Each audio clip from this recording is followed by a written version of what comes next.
Narito po ang News TV Quick Response Team sa Barangay Pangulo dito sa Obando, Bulacan. At ang inyo nga pong nakikita ay mismong pagbaha na nangyari dito sa kanilang lugar.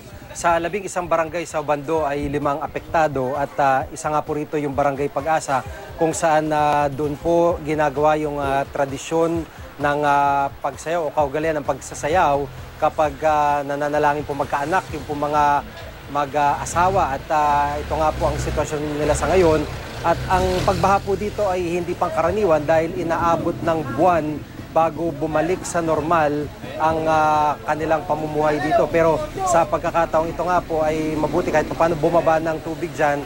At alamin po natin ang latest kaugnay pa rin ng sitwasyon sa iba pang bahagi ng Obando sa live report na ito ni Ian Cruz. Ian? Yes, Jiggy, abot nga hanggang sa binti ang baha dito sa Obando, Bulacan. Sa 11 barangay, Jiggy, 5 barangay ang labis na apektado. Gaya nga ng Barangay Pag-asa kung saan nga naroon ang luneta ng Obando, ang Plaza Magsaysay, ang San Pascual Bailon Church kung saan sumasayaw ang mga nais magkaanak at ang Municipal Hall. Malakas sa ulan daw ang dahilan ng pagbabaha na sinabayan pa ng high tide kanina. Kapansin-pansin na may mga matataas sa kalsada na rin sa Obando at ongoing ang construction ito para maging angat sa baha ang mga daanan ng bayan. Samantala, Jiggy, mula 2013, ginagawa na nga ang dike dito sa Obando bilang bahagi ng Valenzuela, Obando, May Kawayan Flood Control Project ng DPWH. Hanggang ngayon ay hindi pa ito natatapos. Ayon sa mga nakausap ng GMA News, sa Pinagkabalian River dapat ilalagay ang dike pero nang matuloy ang proyekto, sa gilid ng creek malapit sa mga barangay inilagay ang dike.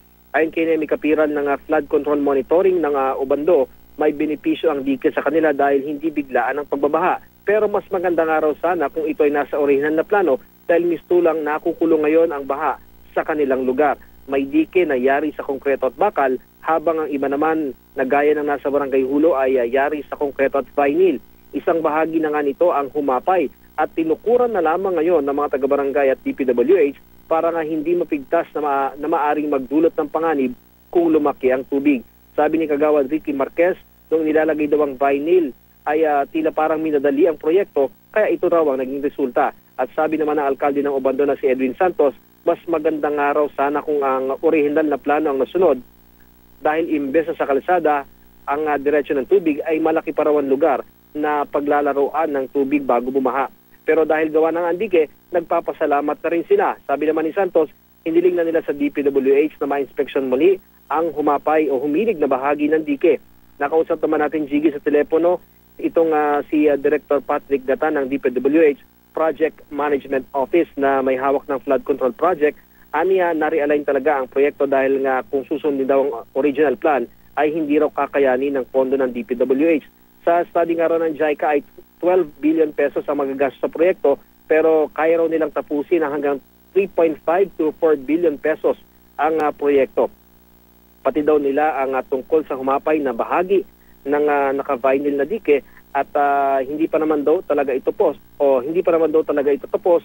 Yun nga lang ang konstruksyon ng suporta ng dike ay kasalukuyan pa raw na ibinibiding. Maaring sa loob pa daw ng 2 taon bago matapos ang proyekto dahil may mga ilalagay pang mga pumping stations upang mas papabilis nga ang paghupa ng baha dito sa Obando, Jiggy.